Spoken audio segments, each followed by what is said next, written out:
Okay, so we're still solving radical equations, but there are about 4 different ways we're going to see them today. Okay, we've already done the first one yesterday, and it's hard to see that color, so I'm going to go here. Okay, so let's say we end up with this. Square root x plus 7 is equal to square root 2x plus 10. Okay, well, our first step is to isolate the radical, but there are 2 radicals. Well, in this case, anytime this happens, I promise you, you'll be able to put 1 radical on each side. Okay, so it'll pretty much just make sure you have radical equals radical. There might be some other stuff there, but we'll get into that if it happens. Step 2, square both sides, SBS. I'm writing both very big. Please remember, both sides need squared. Here it's easy. I mean, it looks really hard, but all that's going to happen is over here, x plus 7 pops out, and over here, 2x plus 10 pops out.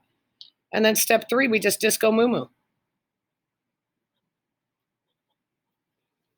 I'm going to make this my variable apartment. I always put my variables on the left. That's just routine for me. I'm going to go ahead and subtract 7 because a number doesn't belong in the variable apartment. But if you do it to one side, do it to both. X equals, I still have this 2x here for right now. Positive 10, negative 7 is positive 3. Now I'm moving on to move variables. I got to move this 2x out. So I'm going to subtract 2x from both sides. So I end up with negative 2 and a positive 1 is negative 1x is equal to 3 because that's a 0 pair.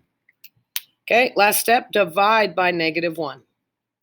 And I got x is equal to negative 3. Now, we think this is a true answer, and it might be.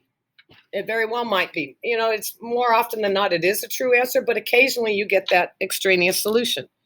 So now we've got to check for an extraneous solution.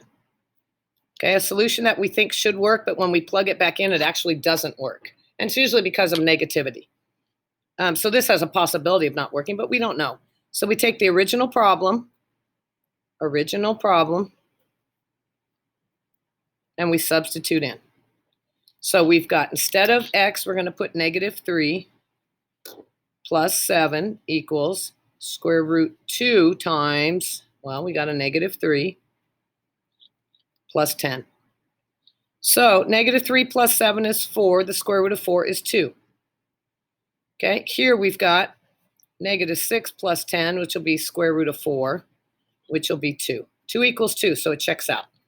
It's very good.